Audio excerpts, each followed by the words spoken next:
If you're listening, clap once. If you're listening, clap twice. Okay, you should have your poem out that you are working on for your performance. So make sure you have that out, and would you please get out a pencil or a pen that erases, because you're going to be writing and potentially erasing some things today. So today we are preparing for our performance. And what we need to do first is think about what are the things that we saw yesterday and wrote about yesterday in our charts that stayed with us as an audience. And what things that we noticed, I'm going to wait until we're all ready. And what things we noticed that were strong in these performances that we saw of professional poets. So first of all, what were the things that we were looking for yesterday in these performance poets? Tone of voice. Tone of voice was one. Okay, so tone. Body language. So tone of voice. I heard it. Speed. Speed. What's another one? Body language. Yeah, Volume. Body language. And Volume. volume. Okay. So what I'd like for you to do is, in the upper corner somewhere in your on your poem, if you would just make a tiny square that says T of V, standing for tone of voice, speed, body length, and volume, because I'm going to have you tally mark them in a little bit up in the corner. So T of V, body language, speed, and volume. So our job is, since we're going to be performing these, we want to see, or we want our audience to see the feelings and the emotions that we are trying to express. Because on our charts yesterday, that was one of the questions that you had to fill out. You had to think about, okay, the author or the speaker did what action, or did what with their voice, or did what expression, and then you had to say, well, what was the purpose in doing that? What was the author trying to get the audience to feel or to understand? So before we can figure out how we're going to act our poem and how we're going to perform it, we need to figure out what we want our audience to be feeling or thinking. What is it that we're trying to express? So I'd like for you also, on your poem, in the bottom corner, or another spot where you have an area, to make a little box that says feelings, main emotions expressed. Okay, so you're thinking, oh, okay, maybe my poem's about love, but what else? Can you be more specific than that? What kind of love, or what kind of feeling specifically? So I'm going to have you make at least 2 to 3 bullets on in your box that are the major emotions or feelings expressed, or that you're hoping to give to the audience with this poem. You know this poem, it's your work. So I'm going to have you guys do that right now. I'm going to give you guys about a minute or two to just put those down on your bullet, and I'm going to do mine up here while you do that, because I've already looked at this poem that I'm working on. Did you write it? I did write it. My main feelings or emotions expressed up here, and now I'm going to show you what we need to do with these. And we need to be thinking about how your poem flows or evolves. Because maybe in the beginning it's I'm just using love because I saw a lot of our poems are about that topic, and that's fine. But in the beginning it might be love in a certain way, and maybe it changes to this piece, this kind of love, or maybe the reason they feel love is different, and maybe by the end they feel something different. Maybe it's a sadder or a happier sort of love. And I want you to think about the flow or the organization of that idea. That's what you need to get across to the poem, from the poem to your audience. So I'm going to look at mine, and I'm going to think about, okay, which of these comes where, and how do I organize this? So I'm going to have you organize yours in a similar way. I'm going to say, okay, so mine, I think this is the beginning a little bit right here, a little flat, but think the confusion. I think here's a little bit of surprise, but then I think the confusion really starts happening around here. And then maybe the surprise or excitement's up here. And then down here, I think the stress starts to come in. This is where the stress starts, okay? Can we like edit stuff out of it if you don't like? You mean, can you change your poem if you decide you don't like parts and make it better? Yeah. Absolutely, you can do that. So stress comes in down here, and here there's a kind of a transition moment. And I think here's the confusion. And this is maybe right down here where the realization starts to come in. Okay? So I'm going to have you label your poem. How does it flow? And if you're thinking, Miss, I don't have a flow, and you want to change and add some things, you can. Or maybe we can look at it together and see if I notice some things that you haven't noticed yet. Maybe we can work some pieces about that. So I'm going to give you a couple minutes to try to label the flow or the organization of your poem and the emotion or feelings that you hope to get across, or messages maybe even that you hope to get across to your audience. All right?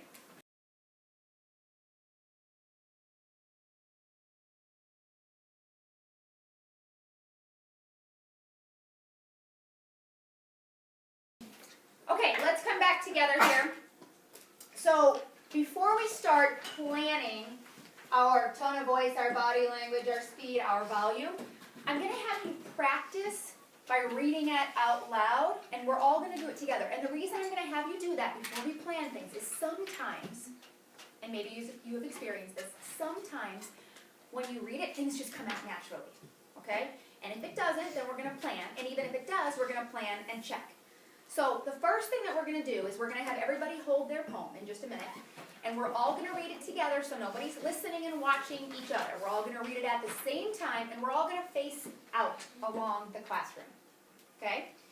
When you do, I want you to have one hand holding, unless you can prop it somewhere easily and quickly without using our time. And then one hand free, because you might find that some natural body language comes out at some points. As you're reading it, I'm going to give you some directions about some things to do, but I want you to be thinking of a couple of things. I want you to be thinking about places where you can show contrast. Maybe you were feeling one way, and then you start feeling another way. Or maybe you talk about how something filled you up with hate, and then you felt loss. Okay? So I think about how you have contrast that you might change in your voice or your body language or your expression. Contrast is one. And another place is just anywhere that you feel a strong emotion or you have a message. Just try to make notes about what you're doing in those places, because when you have a strong emotion or a message, specifically a change into one of those, you're going to want to let your audience know. So be kind of thinking about what you can use there to spread that message to your audience for that emotion. And then we'll come back and we'll make notes on our paper. So first, you're just going to stand up with your paper, one hand. Everyone's going to face out, and we're all going to do this together and see what comes out naturally before we plan.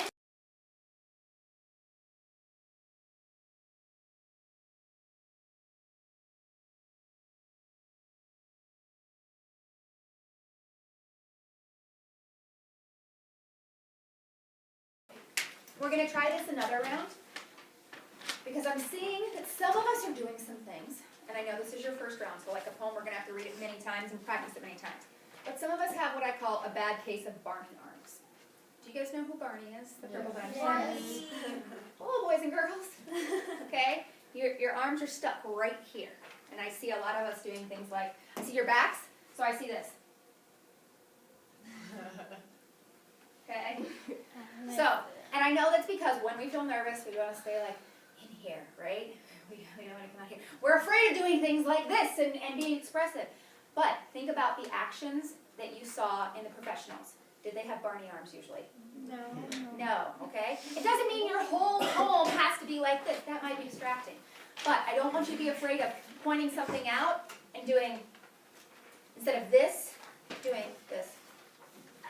Okay? If you're talking about how somebody stole your heart, you might talk about how they ripped it out. You're not going to be like, they ripped it out. Okay? So think about how you can use your full body as we go through this a second time again. That doesn't mean that we want to be over-exaggerative in a way that ruins our messages. We want to keep these messages. You don't want to be like, he ripped out my, okay?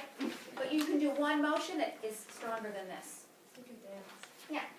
Not too much, not too little. We have to find the balance. Okay, face out. We're going to do this again. So the next piece of planning this is that you're gonna have to perform it, but you're gonna wanna see how you perform things. So part of doing that is videoing yourself and seeing what am I doing and where. Are the pieces that I planned strong? I know I heard you groan. Are the emotions that I have up here, my flow of emotions or my message, am I giving those to the audience? Does what it feel like I'm doing, does it look like that for the audience? So I'm going to have one of you video me in just a moment. So I'm going to do one for you so that you can see what you're going to do for yourself. I know we don't, how many of you guys like watching yourself on video, right? Only like one person? Everybody else is like, man, I hate looking at myself. correcting myself. That's it. That's the thing. You like correcting yourself because it is so beneficial to see. Sometimes when I'm acting or I'm performing something, I feel like this is what I'm doing, yeah. And then I watch myself and I think, oh, I stunk. Exactly. Oh, that stunk. That was horrible. Or I think I'm giving an emotion and then I watch it on the other end and I think, that is not what I think I look like. It is not the right emotion. Yes. You do it in front of the mirror. It is, but sometimes it's really hard to see that because you're focusing on something and then you watch yourself. So it's best if you have the ability, like we all do with our iPads, it's best if you have the ability to video yourself and watch it. So I'm going to do one first for you guys, so Steph can video me. I'm just going to show you the process before you all video yourself. Trevor, do you from here? Right there, Steph. Okay. So here's what you're going to do. You're going to have a partner video you, or you can set your poem up, or your iPad up. Let's do it.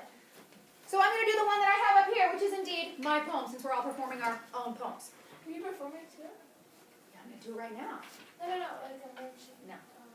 Oh. No, I went and did my performances long ago. Do I start? All right, I'm ready, Steph. This poem is called Stroke of Genius, or Lost Poem. I am sitting at the stoplight of 9th and Broadway when, out from nowhere, a poem creeps into my head. The lights red, cars passing, people walking, and nobody knowing that a poetic masterpiece is looming around my head, swinging back and forth in front of my eyes, waiting for me to focus on it when, yes, there it is. It hits right there in my car at the stoplight. It creeps up on me, literary element by literary element. All right, the next piece that we're going to add to this is, well, first of all, let's back up a second. How many of you found natural places where you wanted to do certain things? Right. So we're going to plan this, and we're going to make sure that we have lots of variety in our tone of voice, our speed, our body language, our volume. But I want you to feel, first of all, that there are places where naturally you did, and you want to do things. And I saw many of us doing that. So as you practice, those will become normal for those parts. You may make notes on here about where some of those were if you think that you're going to forget. Let's take a second, and wherever you felt you had natural pieces, make little notes on there, and then if you don't like them later, change them. So if you found that you were doing something and you liked it, yeah, here I did this, here I did this, I like it, I added this. Make notes on there. It doesn't mean you have to do it for always, but it's a good way to keep yourself doing that each time you practice. If you discover something new each time, and you can add that too. Okay, so you're right now making notes about the actions or the expressions or the changes in tone of voice that you liked.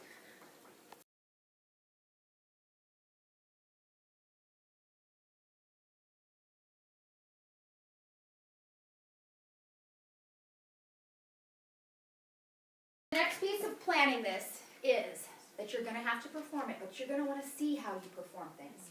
So part of doing that is videoing yourself and seeing what am I doing and where. Are the pieces that I planned strong? I know I heard you groan. Are the emotions that I have up here, my flow of emotions or my message, am I giving those to the audience? Does what it feel like I'm doing, does it look like that for the audience? So I'm going to have one of you video me in just a moment. So I'm going to do one for you so that you can see what you're going to do for yourself. I know we don't, how many of you guys like watching yourself on video, right? Only like one person? Everybody else is like, man, I hate looking at myself. correcting myself. That's it. That's the thing. You like correcting yourself because it is so beneficial to see. Sometimes when I'm acting or I'm performing something, I feel like this is what I'm doing, yeah. And then I watch myself and I think, oh, I Skunk. Exactly. Oh, that stunk. That was horrible. What I think I'm giving an emotion, and then I watched it on the other end, I think that is not what I think I look like. It is not the right emotion. Yes. Do it in front of the mirror. It is, but sometimes it's really hard to see that because you're focusing on something and then you watch yourself. So it's best if you have the ability, like we all do with our iPads, it's best if you have the ability to video yourself and watch it. So I'm going to do one first for you guys, so Steph can video me. I'm just going to show you the process before you all video yourself. Should I video you from here? Right there, Steph. Okay. So here's what you're going to do. You're going to have a partner video you, or you can set your phone up, or your iPad up. Let's do it. So I'm going to do the one that I have up here, which is indeed my poem, since we're all performing our own poems. Are you performing too? Yeah, I'm going to do it right now. No, like a mention. No. Oh. No, I went and did my performances long ago. Do I start? All right, I'm ready, Steph. This poem is called Stroke of Genius, or Lost Poem. I am sitting at the stoplight of 9th and Broadway when, out from nowhere, a poem creeps into my head. The lights red, cars passing, people walking, and nobody knowing that a poetic masterpiece is looming around my head, swinging back and forth in front of my eyes, waiting for me to focus on it when if I were you, or when I am in your position to perform, I sit down with this and I watch, oh God, okay? And there are parts that are really hard to watch. I might look at that and go, I thought that was really good when I was doing it, but it does not look good now. So maybe I make more notes on my page. Maybe I say, ooh, this part right here that I had written before, ooh, don't do that. Don't blah, blah, blah, okay? Or I notice something that I actually did, and I'm like, do that again, always do this. Or maybe I notice something that I frequently do over and over. Maybe I have a nervous movement. Or maybe I'm doing too much of one thing and it looks awkward. So right now, we're going to video. And it's up to you guys whether we have a small enough class, whether you want to partner record quickly, or you want to set it up and we all can spread out in different parts down outside and do it. Okay? So let's just talk about that in just a second. Jeremy.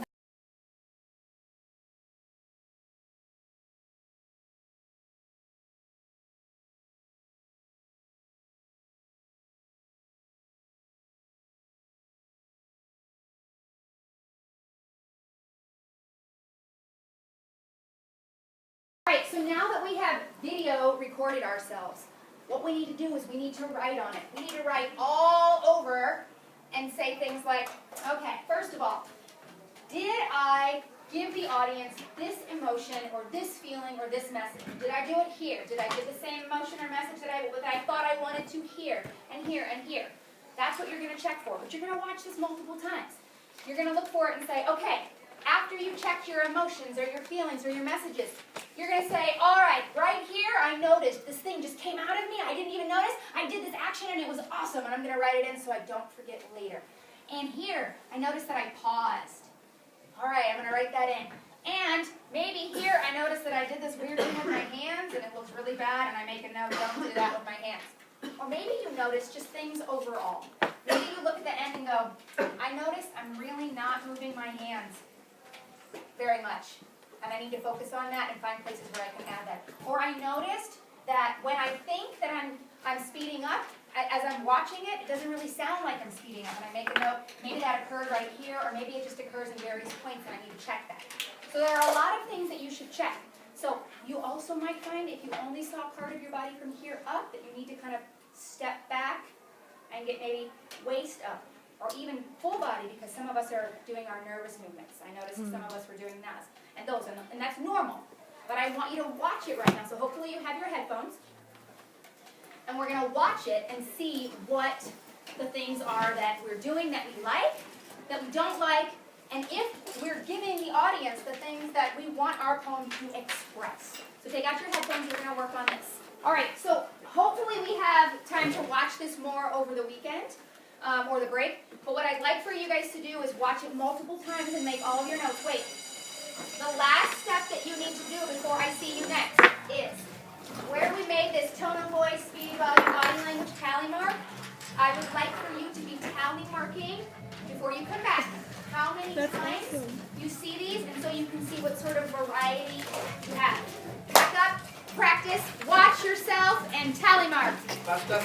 Dude, this song has a bad word in it.